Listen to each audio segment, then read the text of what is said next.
Burning Doors, a production by the Belarus Free Theatre playing at the Luminato Festival this week, has always been topical.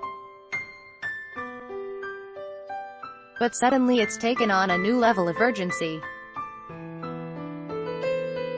Created in the belief that the Russian Empire is coming back, in the words of BFT's co-artistic director Natalia Kaliata, the production is based on testimonies by three activist artists, the Russian performance artist Petr Pavlensky, who famously nailed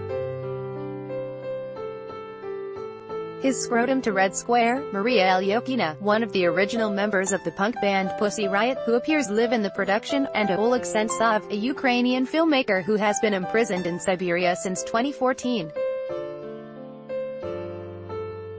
Protesters hold the poster with the image of political prisoner Oleg Sentsov during an opposition rally in Moscow on June 10.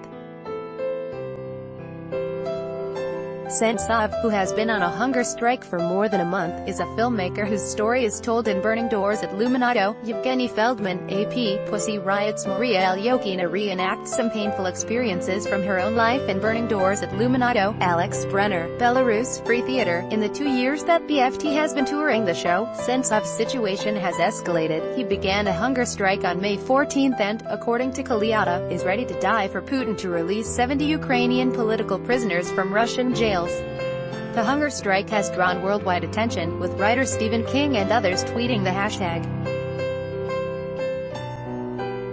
The outcry comes at a moment when the world's attention is focused on Russia for other reasons. This is not the time for festivities and camaraderie at the World Cup, says Kaliata in an interview. It's a time to leverage political pressure. She and her colleagues have a huge fear that it might be a tragic ending for Sentsov. Article continued below. Western lobbying can make a difference. In the Pussy Riot case, the biggest influence in the amnesty that was written for us was from Western activists and politicians, says Alyokhina. In 2012, she and fellow punk band member Nadezhda Tolokonnikova were imprisoned following Pussy Riot's first major public action, a balaclava-wearing performance of the song Punk Prayer in Moscow's Christ the Savior Cathedral. They were released 3 months early from their 2-year sentence, in December 2013. In 2011, Kaliata, her husband and co-artistic director Nikolai Kolazin, and their children sought political asylum in the UK following increasing intimidation in their native country. Belarus is frequently referred to as Europe's last dictatorship. Belarus Free Theatre is now housed at London's Young Vic Theatre, though it continues as a training and producing organisation in the Belarusian capital, with Kaliata and Kolazin doing all their teaching and communications via Skype. Our company exists underground on a daily basis in Minsk. We perform there in a small garage 3 or 4 times a week, says Kaliata. Isn't that massively risky for their students and performers? It's a choice, you need to make your choice. Kaliata replies. When we have a new intake we always say, be ready.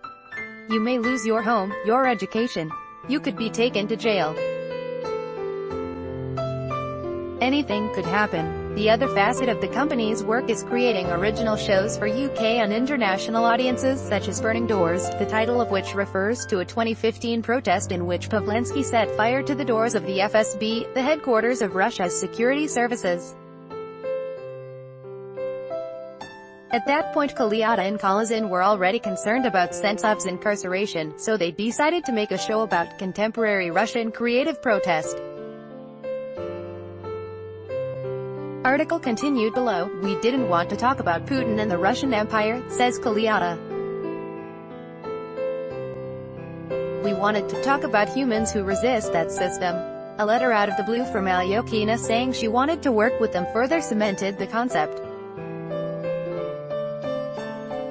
The production's 8 performers reenact intense physical challenges as they retell episodes from Alyokhina, Pavlensky and Sentsov's lives, amongst darkly comic vignettes that satirize the Russian authorities and recitations from works by Dostoevsky and Foucault. Part of her motivation for getting involved in the show was to toughen herself, says Alyokhina. We We took the hardest moments in my story and I am going through them again and again. This is not only words but a physical torture, as when her head is repeatedly dunked in a bathtub. If you take these moments, which are the most hard and painful for you, and go through them, in the end of the story you will be stronger. When we spoke, Alyokhina said she was concerned about how she was going to get out of Russia.